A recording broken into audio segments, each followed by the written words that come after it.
Thanks to Shopify for supporting Future Hindsight. Shopify is a platform designed for anyone to sell anywhere, giving entrepreneurs like myself the resources once reserved for big business. Sign up for a $1 per month trial period at shopify.com/hopeful, all lowercase. And if you want to support Future Hindsight, you can. Join the Civics Club on Patreon for exclusive early access to all of our episodes. Head to patreon.com/futurehindsight to sign up. Welcome to Future Hindsight, a podcast on a mission to spark civic action. I'm your host, Mila Atmos. I'm a global citizen based in New York City, and I'm deeply curious about the way our society works. So each week I bring you conversations to cut through the confusion around today's most important civic issues and share clear, actionable ways for us to build a brighter future together. After all, democracy is not a spectator sport. Tomorrow starts right now.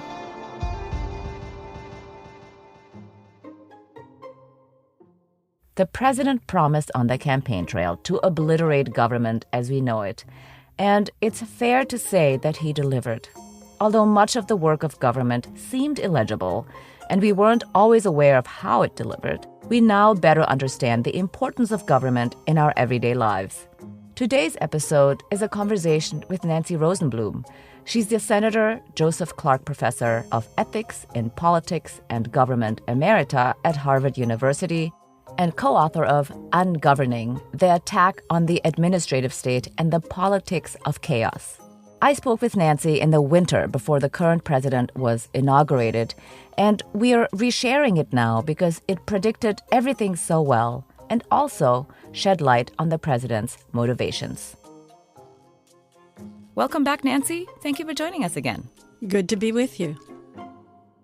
So I was thinking the best way to structure this conversation is in two parts. And in the first half, we should get the terminology under our belt so we can gauge the impact of ungoverning on our democracy.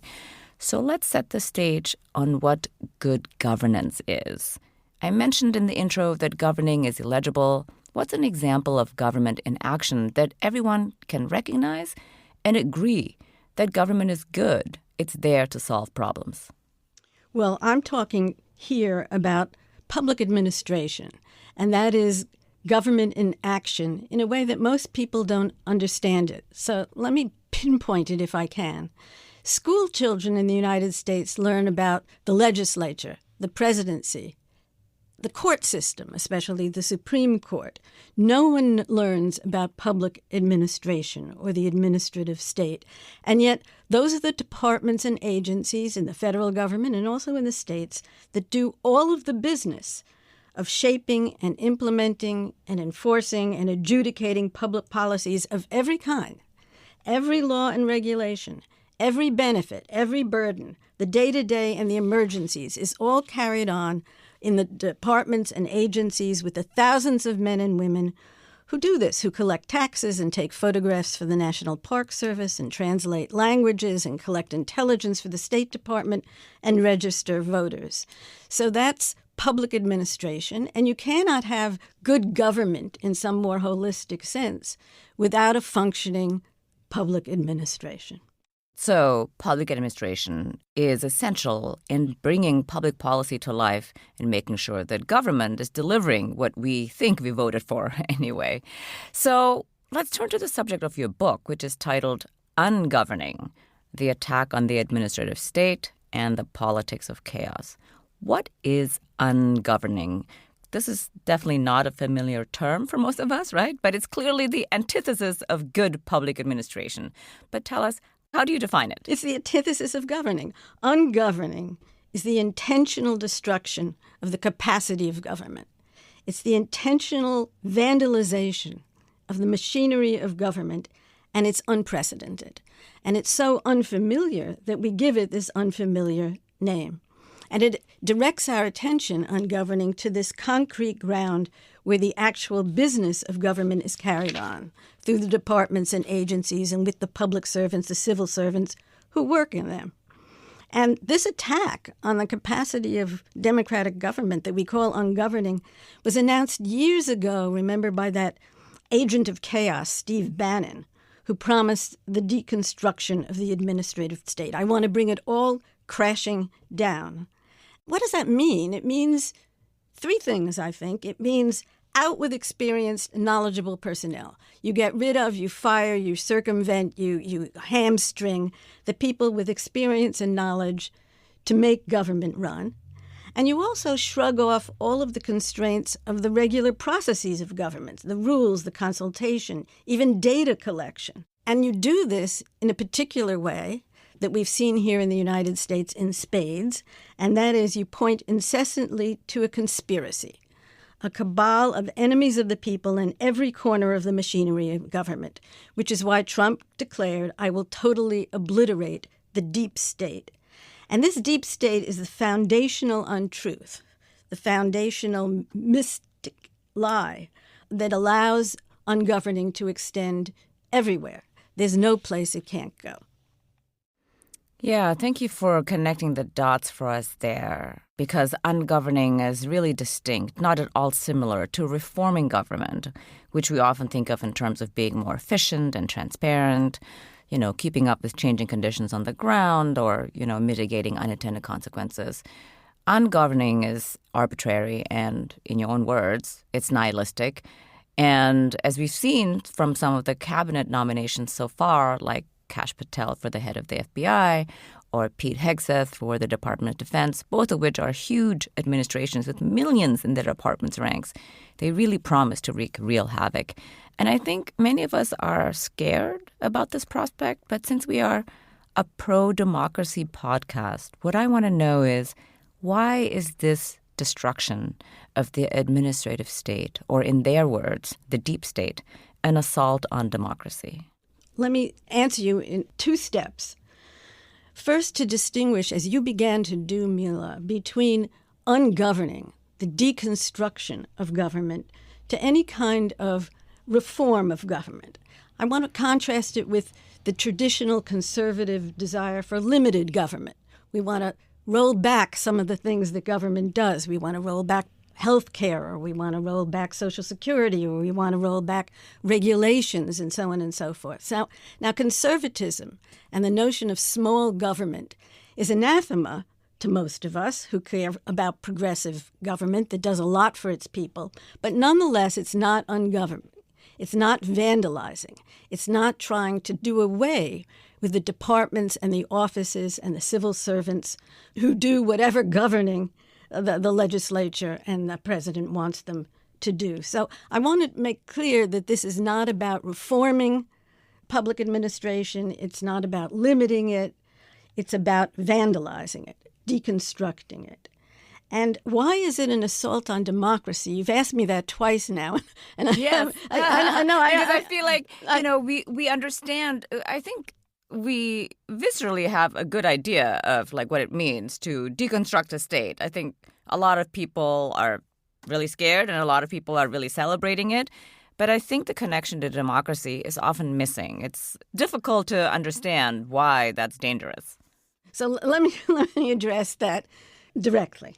Why is it that vandalizing the administrative state, taking away all the experts, putting in charge of the Department of Defense or the intelligence agencies or the Department of Treasury, people who have no experience and no desire to continue the normal business of these agencies, why is that anti-democratic? And I think there are two ways of understanding it.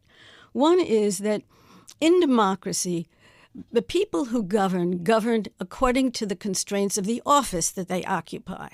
And what it means to occupy an office is that you have designated constraints. Even if you're in a powerful office like the presidency, you have designated constraints, you have designated processes and ways that you have to operate, you have ways in which you can be held accountable for whether you occupy that office in a certain way. The construction of a democracy is the construction through the Constitution and then through other creations of departments and agencies, office. What ungoverning does is to do away with the constraints of office. You may hold something that has the name of an office, like Secretary of Defense, but in fact you're operating outside of all constraints and you're operating according to the personal will of the person in charge, in this case, Trump and the presidency. So it's the destruction of office and the substitution for errant, unconstrained personal will. Does that answer your question, yes, do you think? Yes, perfect. And I can extend that if you want. Yeah, because well, tell us about the ultimate aim of ungoverning. Because you just talked about, in the case of Trump, and I'm going to quote you from your book, quote, using government as a weapon, as an instrument of the leader's personal will, is the aim of populist authoritarianism, end quote. So this is very different from being a fascist. Tell us more about that, because I was very surprised by this, because, we've heard for so long Trump is a fascist, but you're saying something different. And I would love for you to Quite different. We have explain the difference. Quite different. We have a whole chapter in which we distinguish what Trump is, this kind of popular authoritarianism from fascism and from other kinds of demagoguery. But the why of ungoverning is really terrifyingly simple. It's to replace limited public authority. In a democracy, public authority is always limited, whether it's by a constitution or the rules of how an office operates. It's to replace limited public authority with unleashed personal will. To replace office with rule. I'll illustrate that with a quote. When Trump talks about my generals, it's not a colloquial way of saying that the military is subservient to civilian authority. It's a demand for total obedience, for submissiveness, for the use of a military force against his political enemies, in particular his internal enemies. Recently, he called for Obama to be subject to military tribunals. So that's what ungoverning is about. It's a replacement of office with all of its constraints and requirements of knowledge to perform designated functions with personal willfulness. And it's really quite an extraordinary thing. I think that going back to your very beginning, there are a lot of ways to fail to govern a democracy well. There can be obstruction, there can be uncompromisingness, there can be clientelism, there can be corruption, there can be corruption at scale. We call it kleptocracy. But ungoverning is its own really dramatic, thorough, comprehensive thing. And there's no place where this destruction of office and replacement of personal rule can't go. Maybe I should just give some examples. Give us a good example. Let me give you some examples from Trump's first term, and then we can extrapolate to what he will do now. So, for example, to take a minor thing, he subverted the National Oceanic and Atmospheric Association's forecast of Hurricane Dorian's path. You may remember that. He added Alabama to the map of the hurricane. Now, of course, they're threatening to undo the National Oceanic and Atmospheric Associations altogether and to replace it with private forecast. You hobble the post office.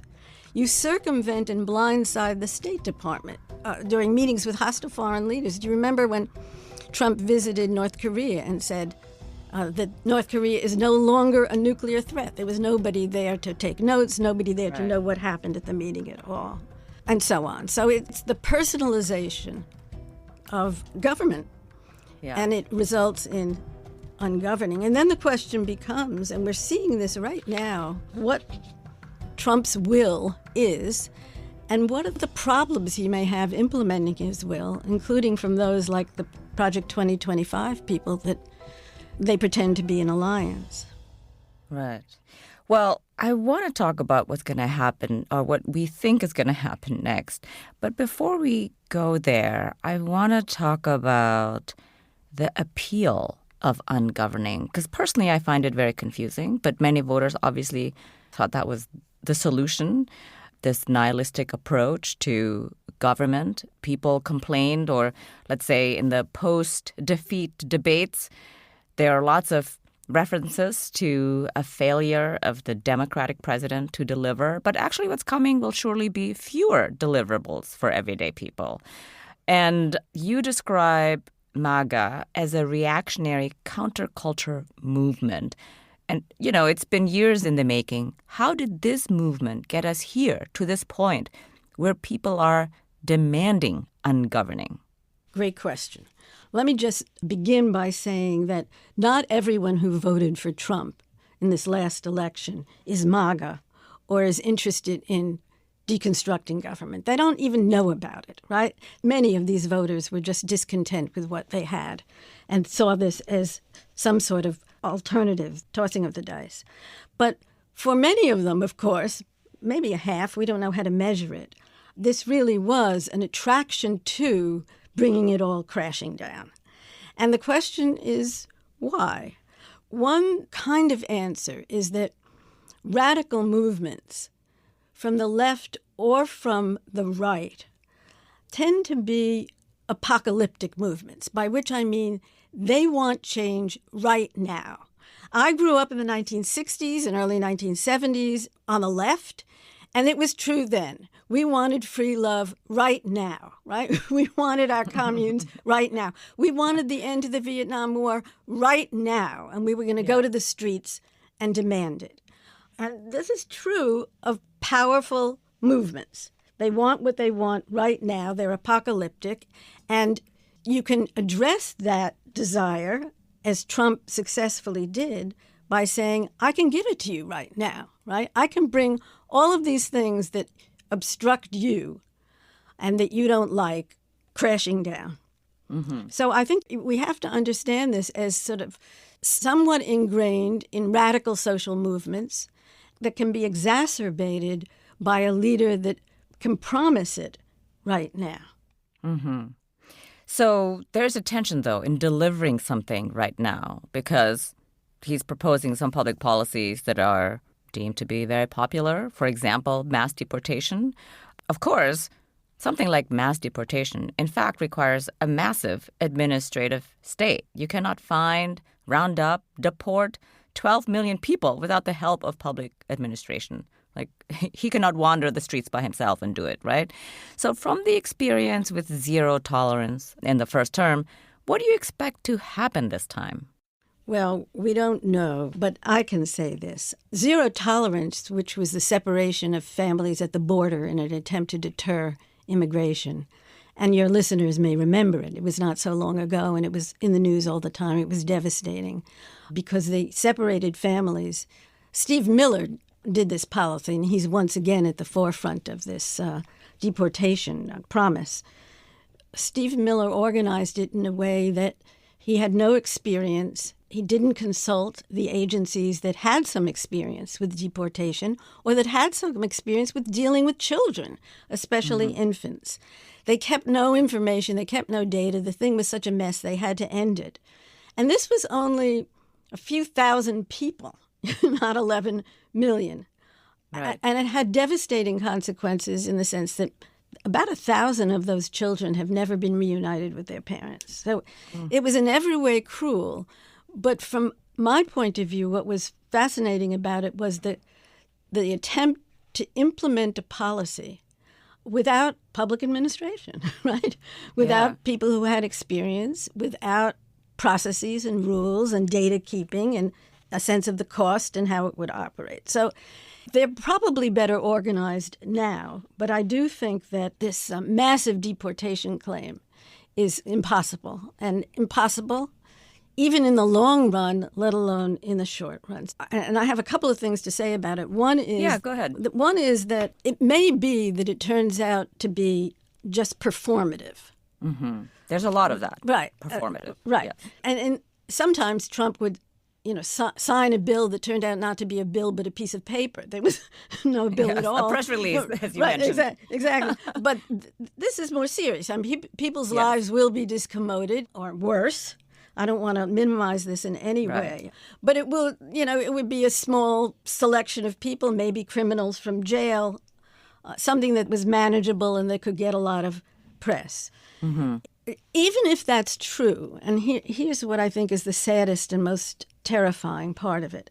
Even if it's true that they're just going to try to truly affect a small beginning to it, I think it's going to have repercussions everywhere.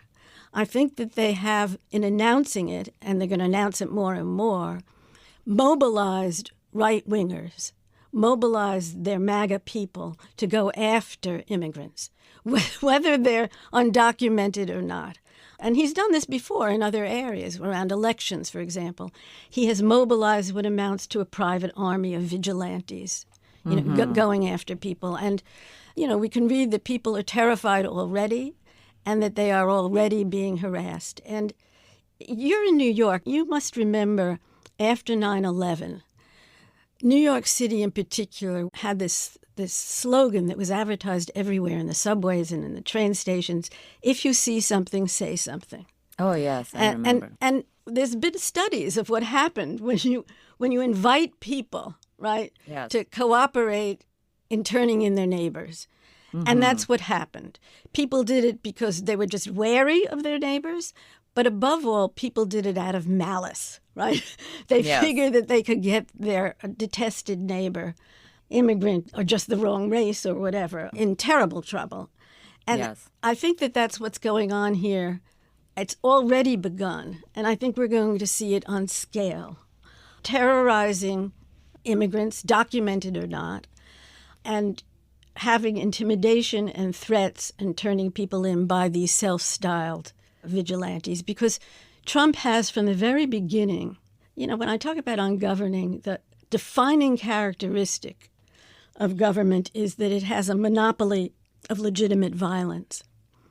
And because Trump couldn't get the military to do what he wanted, or even National Guard and so on and so forth, he began to create a private army. That's what we saw in January 6th. Right, the Proud Boys, the Oath Keepers, the insurrectionists. Well, they are still here, and it's amplified because I think that, unorganized civilians are going to go after neighbors. So I think it's already having an effect. The university, I mean, things have already gone viral with people openly harassing fellow passengers on airplanes, But of course, the vigilantism is encouraged. Violence is openly encouraged, already on the rise, was very much on the rise during, in the aftermath of COVID or during COVID against Asians, because he kept calling it the China virus. So if you looked Asian, it was definitely not a safe time.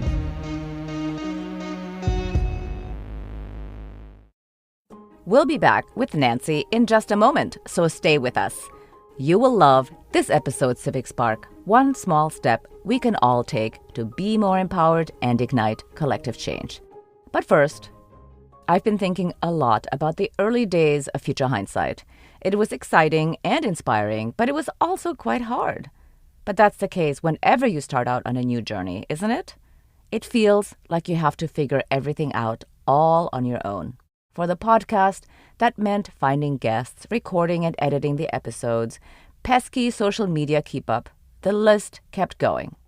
It's an overwhelming feeling when every day seems to introduce another question that needs an answer. Your to-do list just grows and grows with new tasks every day. And to tell you the truth, that list can pretty quickly start to take over your life. So, what if you could find the right tool that not only helps you out, but simplifies everything in the process? Because that can be such a game changer. For millions of businesses out there, that tool is Shopify. Shopify is the commerce platform behind millions of businesses around the world and 10% of all e-commerce in the U.S. From household names like Thrive Cosmetics and Aviator Nation to fresh new brands that are just getting started. If you want to take that first step, do it with your own design studio. With hundreds of ready-to-use templates, Shopify helps you build a beautiful online store to match your brand style. And if you want to accelerate your content creation, Shopify is filled to the brim with helpful AI tools that write product descriptions, page headlines, and even enhance your product photography. So many great tools at your fingertips means that you can get the word out as if you have an entire marketing team behind you. In just a few quick minutes, you can easily create email and social media campaigns wherever your customers are scrolling or strolling. It's so great to know that Shopify is your commerce expert with world-class expertise in everything from managing inventory to international shipping to processing returns and beyond. Do you get it now? If you're ready to sell, you're ready for Shopify. You see, what I love about Shopify is that no matter how big you want to grow, Shopify gives you everything you need to take control and take your business to the next level. Turn your big business idea into cha-ching with Shopify on your side. Sign up for your $1 per month trial period and start selling today at shopify.com/hopeful. Go to shopify.com/hopeful. Shopify.com/hopeful. And now let's return to my conversation with Nancy Rosenblum. I want you to talk a little bit more about how ungoverning is affecting or is delegitimizing the authority of the state to be the sole agent of violence in a way. Because the vigilantism is pretty evident, but what does it do to, like, police, military? And I'm interested in that. Well, you've struck on what I think is an absolutely central theme. We talk about how Trump and his people have created a lot of distrust in public institutions and in government. And I don't think that's the right way of explaining what's going on, because distrust can be turned into trust. More importantly, in a democracy, it's good to have distrust of government. We have lots of reasons to distrust even good and effective governments and presidents. Delegitimation is another order of thing, and it's delegitimation that has been carried on by this notion of the deep state. Mm-hmm. And what delegitimation means is that these institutions and the people that run these institutions have no value and no authority. And when you say over and over and over that the Department of Justice has no value and no authority, or that the election administrators in your state have no value or no authority, you're removing the warrant for compliance. You're saying you don't have to obey these things, right? And that's why we've begun to see, and I think it's going to be escalated beyond what we've seen, disobedience of various kinds, and intimidation and threats and vigilantism of various kinds, because the institutions themselves and the people that run them have been delegitimated. You don't have to comply with them. They're not legitimate. And there's no place this can't go. I mean, that's what's so extraordinary about it. You know, there's no institution, there's no set of officials, nothing that can be immune from this claim that our enemies are internal enemies, and they're there, you know, whether it's in the IRS or in the Department of Defense. Mm-hmm. I think one of the things that's also, when we're talking about public administration, is how is Trump going to weaponize the DOJ without actually relying on the people who work there to execute on this? You know, you just mentioned that he thought that Obama should stand in front of a tribunal, right? So how is that going to work? Or how do you envision that working? Because while he's deconstructing the state, he's also trying to weaponize it. Yeah. Well, it will work by having an attorney general and assistant attorney generals who fire and expel the permanent employees, the justices, the lawyers who work there, and replacing them or intimidating them into doing what they want or replacing them with their own people. Now, you're asking a question that is fundamental and applies to every area of government. How can this be done? I mean, can they really do it, right? Mm-hmm. They can try to put their own people in place, although we're seeing he's having some difficulty in that. Yes. Even that at the highest levels. You can try to put your people in place, and I think he'll be successful in most cases. But at some point, you need an echelon of experienced people who know how the processes work to get the business of government done. And that's why I think we can expect this deconstruction of the state to go slowly. There will be dramatic public attempts at it, but I think that, in fact, it will go somewhat slowly. And there's an interesting conflict here, which perhaps you'd like me to speak about, which is the conflict between what Trump wants and what the Project 2025 people want. Yes, let's go there. What is the conflict between Project 2025 and Trump? Right. So, and this is one of the reasons why there may be stumbling blocks to what looks like a dramatic and doable, sort of erasure of the norms of government. I said that Trump wants unleashed personal will. Mm-hmm. And so then the question is, what matters to him, right? What is his will? Where does his will want to go? Yeah. I think every day that's different. Well, yes, if you're looking at sort of policy things, that's why he's so performative, right? But I think there are three things that he actually wants. Okay, tell us. He wants revenge. He wants intimidation. He will care that the Justice Department goes after his enemies. Mm-hmm. He wants to make financial deals. He wants money. This man... Yes, he wants to line his pockets. He said the other day, I didn't like electric vehicles, but now Elon Musk supports me, so I got to. Right? He's transactional. And what he wants, what he wants besides just his passionate revenge, is to set up a kleptocracy. Yeah. He started to do it in his first term, and he's going to do it in spades now. Right? Yeah. People can buy offices. Industries can buy deregulation, and so on and so forth. So he wants revenge, he wants a kleptocracy, and then he wants performative power.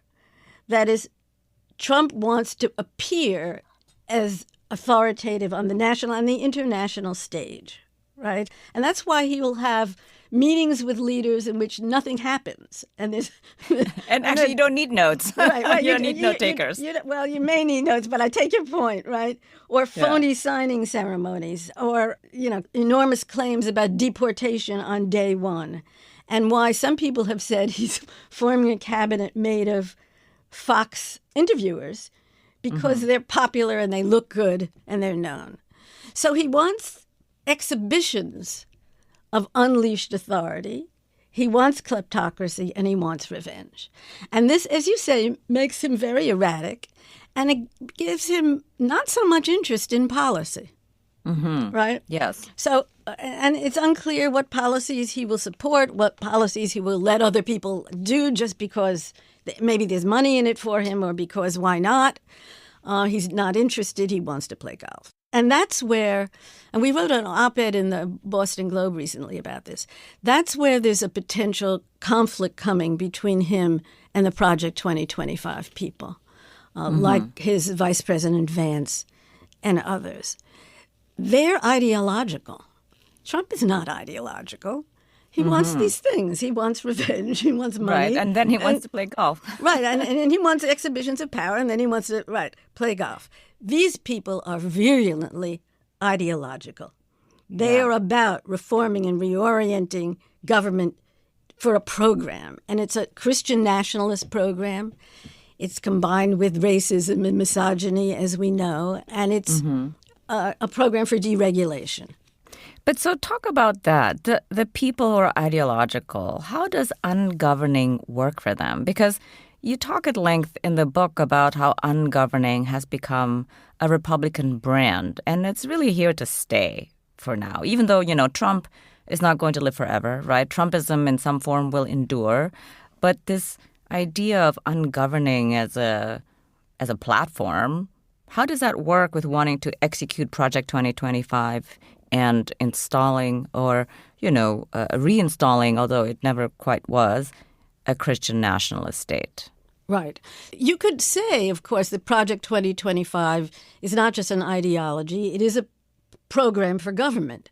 And that's true. I would nonetheless say that it's about ungoverning because it's going to disable and vandalize the departments and agencies and civil servants and people that govern in a way that a democracy requires.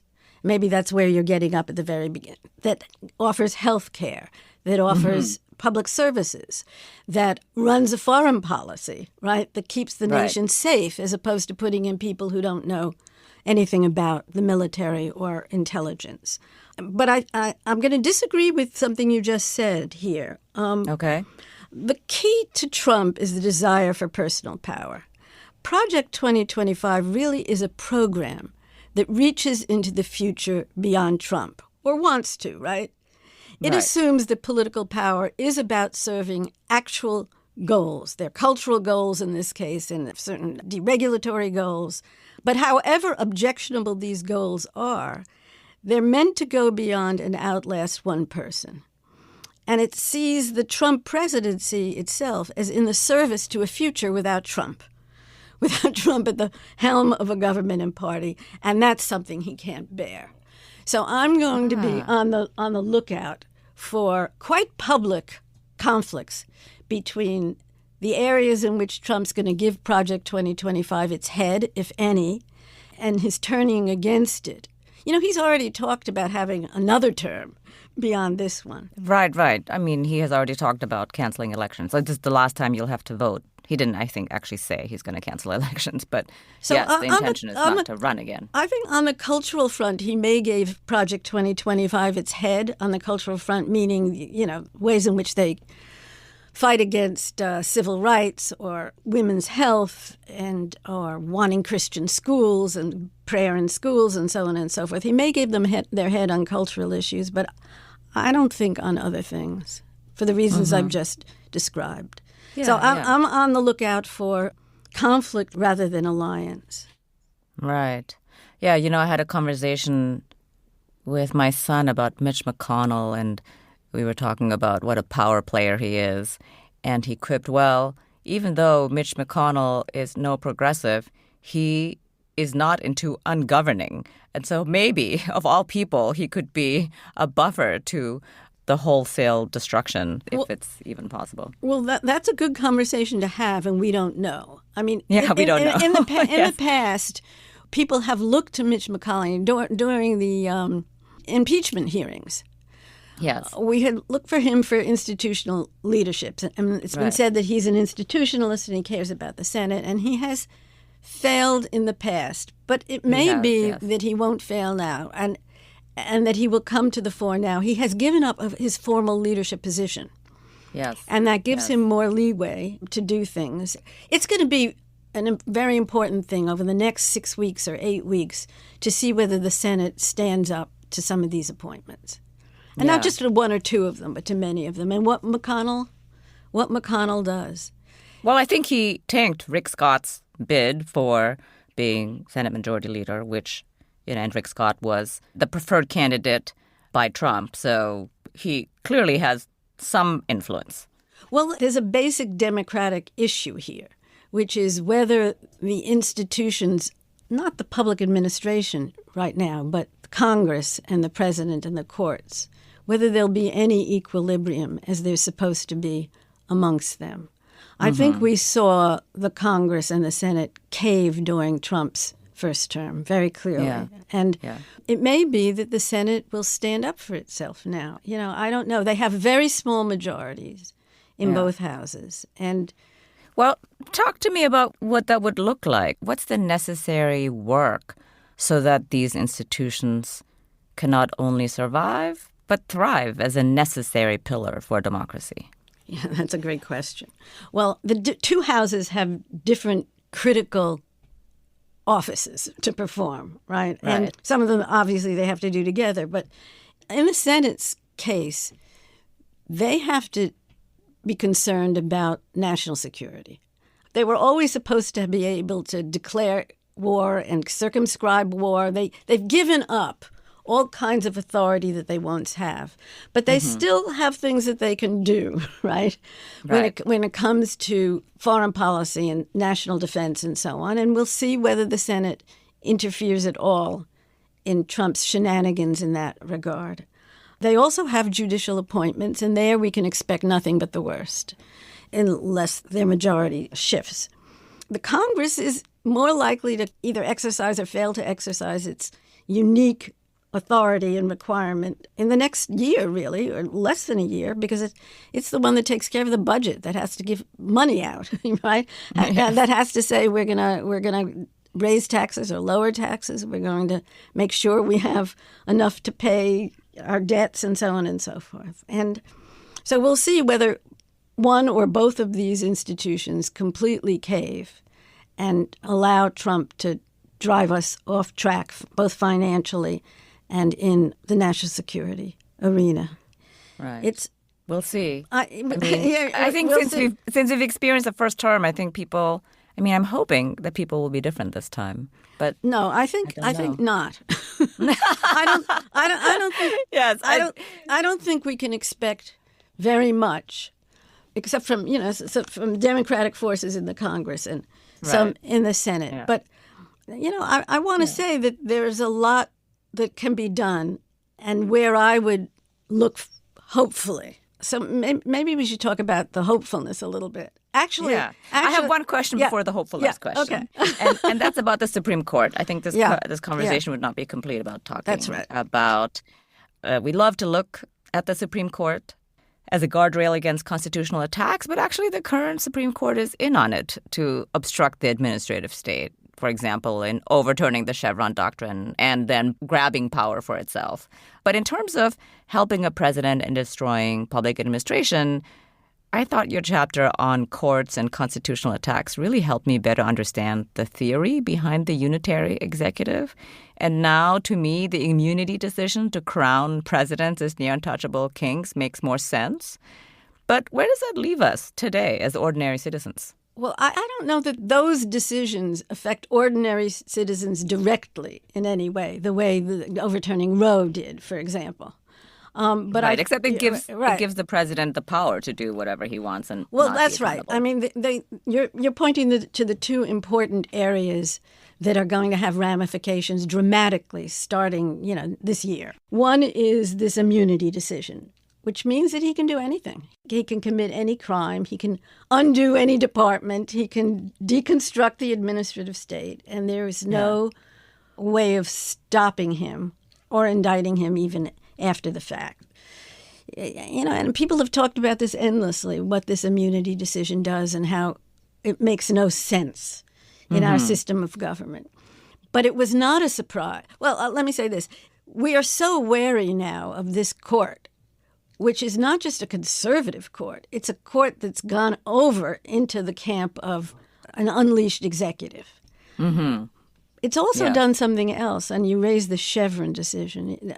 That was a doctrine, the central doctrine in administrative law for the administration of government, and it said that Congress can make a law, but Congress can't figure out what kind of percentage to put on the amount of carbon that you can emit from a furnace, right? And so the Chevron doctrine said that unless Congress says that what the administrative state, what the Department of Energy is doing was not what they intended it to do, you give leeway. You give deference to what these administrative departments do. These are the experts. These are the people who have to enforce it and implement it and so on and so forth. And in two very important decisions in the last 2 years, the Supreme Court undid that and said, no, we're going to take away the discretion from the administrative state. But instead of sending it back to Congress, they took it for themselves. They say it's up to us to say what the law would be. And that's why Elena Kagan, in her dissent, said she couldn't imagine anything more terrifying than the justices of the Supreme Court who have no knowledge of the emissions from power plants, right, to make decisions on whether the rules of the Department of Energy should be upheld or not. So we have a court that's out of control, right, in the same way that we have a president and administration that's out of control. Yeah. I don't know if that answers you, but there's no help there. Yeah, there's no help there. But let me just say, not everything will go to the Supreme Court. Yeah, that's true. And there are many federal courts and state courts that are still reasonable courts. That's good to remember. And the forces that are going to be trying to create stoppages to what's going on here are known both to the civil society agencies, the advocacy groups, and to the states that are starting already to bring suits against what's happening. Right. And they know where to go. There's some hope. Every week on Future Hindsight, I ask my guest to share a civic spark, one small step we can all take to be more empowered and ignite collective change. What's a good way to turn the insights you've shared with us today into action? Great question. And before I answer your question, can I just say how important that question is? And it's important because one of the results of an unpredictable administration, vandalizing the administrative state so that we don't know whether our health care is going to be permanent or whether it's going to be reduced or whether our Social Security check is going to come on time and so on and so forth. One of the results of this is that it creates terrible unpredictability. And when citizens find that their lives are unpredictable because what they expected from government may or may not come, or may change dramatically without notice and without them being able to take steps to protect themselves, is they lose a sense of agency. Mm-hmm. It's very demoralizing, it's frightening, and it creates passivity. And a loss of democratic agency, which is the most important thing we have. Yeah. So your question about what small steps people can take is a critical one.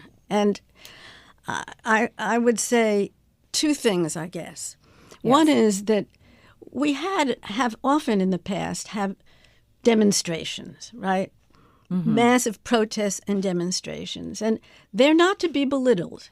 These are energizing. They bring people together. They get people who are otherwise feeling passive and demoralized to have an exciting experience. So I'm not against protests and demonstrations. They're energizing, but I don't think that they're politically significant.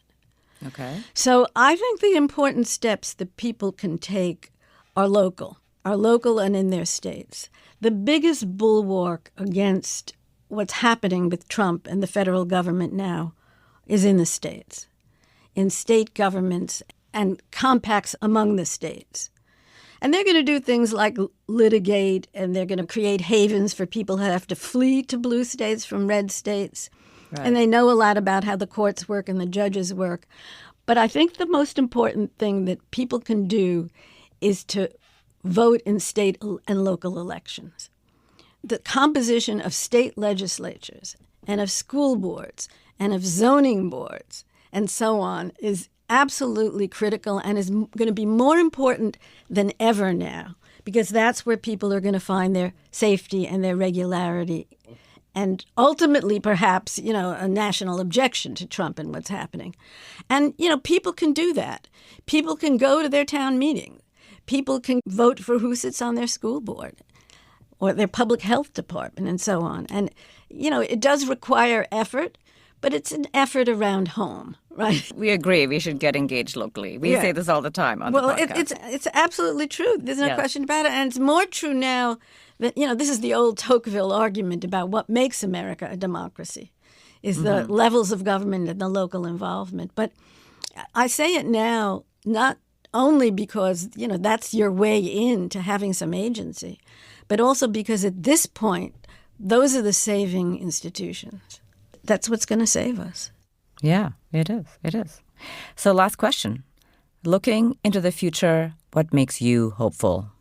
This is a good question, because I think I'm not so hopeful about our institutions, and I'm not so hopeful even about our party system anymore. Mm-hmm. I don't think we have two viable political parties anymore. I guess what makes me helpful is what we were just talking about, the sort of Tocquevillian agency that's demonstrated in local groups, in local political protests, in gatherings and associations, in the generation of young people that, although they're supremely ignorant, have good feelings about the climate, for example. And it only takes one way in, to become an active citizen. And I think that our hope has to be, as it always is, with young people in the next generation. I have 2 grandchildren, and they have both been victims of the malignancy of our political society. My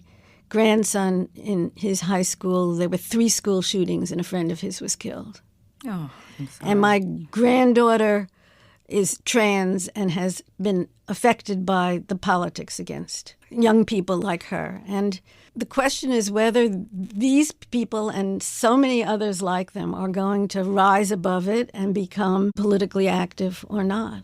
Yeah. And I'm hoping. Well, yes, I am hoping too. What's your hope? Oh, what's my hope?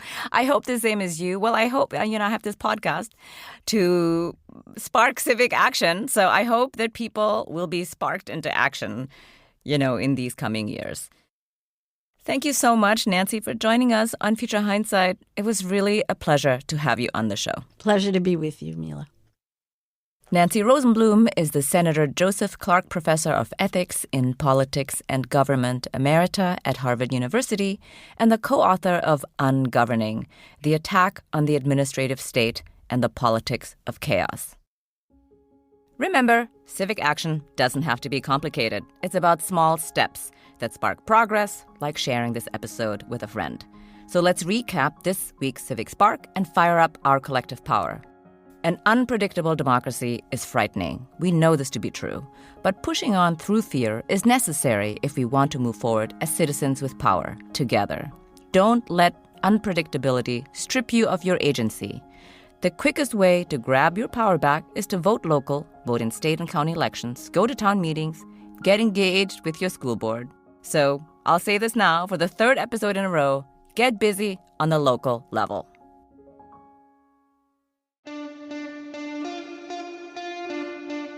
Next time on Future Hindsight, we're sharing our fantastic conversation with Hajar Yazdiha. She's an associate professor of sociology at the USC Dornsife College of Letters, Arts, and Sciences, and the author of The Struggle for the People's King, How Politics Transforms the Memory of the Civil Rights Movement. So Dr. King becomes this Trojan horse where you can package all of your anti-Kingian causes in his body, in his words, in his symbolic nature. I call him a kind of moral cloak that legitimizes a cause, and so you see him invoked in all sorts of different ways. That's next time on Future Hindsight.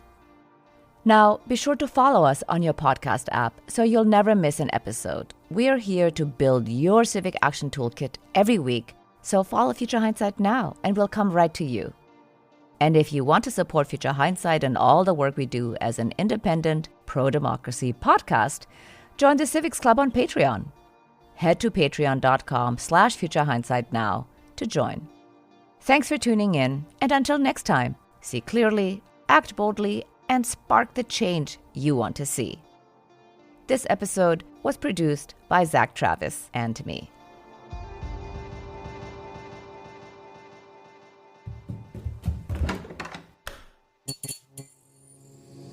This podcast is part of the Democracy Group.